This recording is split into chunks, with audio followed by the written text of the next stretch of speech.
Já jsem Pepa Majvald a vedle mě sedí Tom Novák a právě vám představíme sloučeninu sodík draslík, také známou jako NaK. Je to sloučenina, která se skládá z 23% sodíku a 77% draslíku. Oba prvky patří do alkalických kovů, tím pádem jsou velmi reaktivní. Na vzduchu hrozí samovznícení a ve vodě nastává prudká bouřlivá reakce. A co teprve tyto dva kovy dohromady? Vznikne slibovaná sloučenina NaK, která je ve vodě ještě bouřlivější. Tak pojďme si to ukázat. Budeme potřebovat průhlednou misku, petrolej, kapesní váhu, injekční stříkačku, sodík, draslík, etanol, Coca-Colu, Kádinku, skalpel, pinzetu, dláto, zavařovací víčko, zkumavku a stůl. Nejprve si ukážeme reakci sodíku s vodou. Při této reakci vzniká hydroxid sodný a vodík.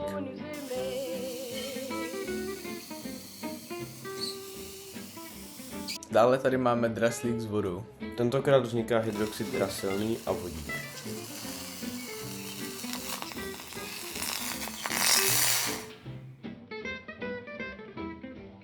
Nyní přejdeme k pokusu. Opatrně otevřeme nádobu s petrolejí a odlejeme do kádinky.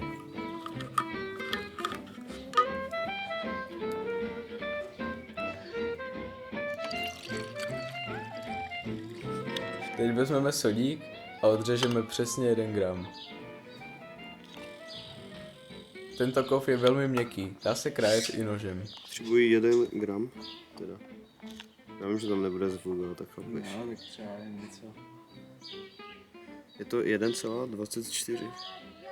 Takže ještě trochu uřežeme. Co fakt to vypadá jak síra? No ne asi, no, totálně.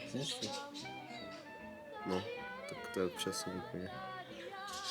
Kolik má být? Prostě 1 gram. Nevybuchlo to ticho. Draslík má podobné vlastnosti jako sodík, taktéž je velmi měkký. Já nevím, kolik jako to vůbec může být, potřebujeme 30,35. Si myslím, že dobré jako.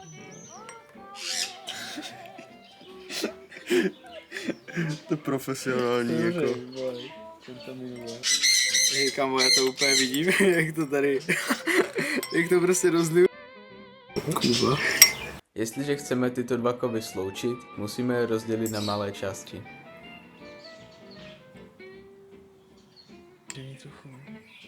Trochu. To, co tady děláme doslova.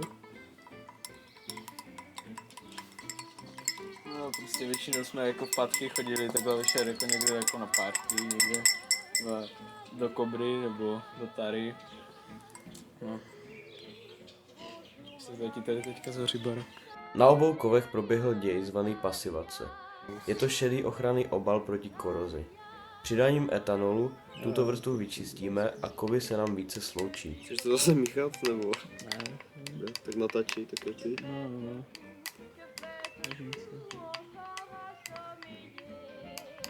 Jak můžeme vidět, kovy se nám nechtějí plně sloučit, proto musíme přidat více etanolu najednou.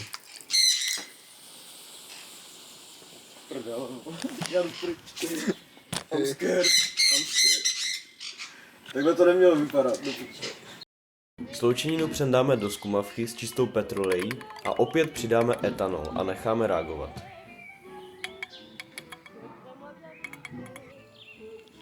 No se to prostě všechno slučuje dohromady, no finally vole. Takže to ani nebudu muset dělat možná.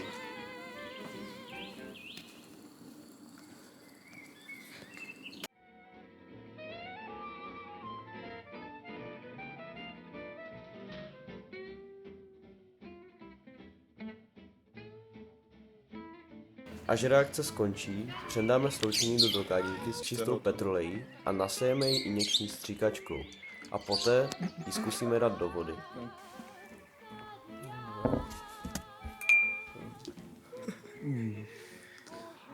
Je to musím trochu asi.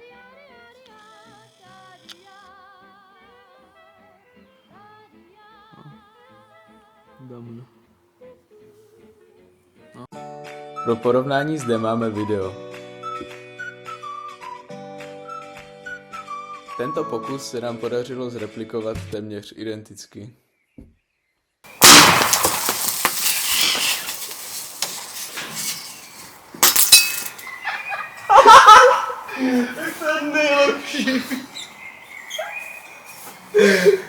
Tak to je nejlepší věc, co jsem kdy viděl, vole.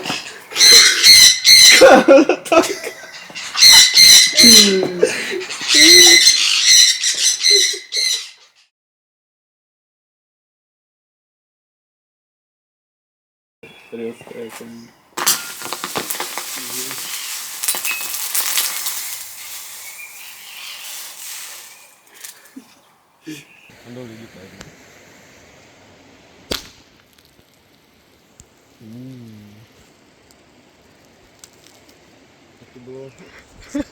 To bylo až moc cool, jako.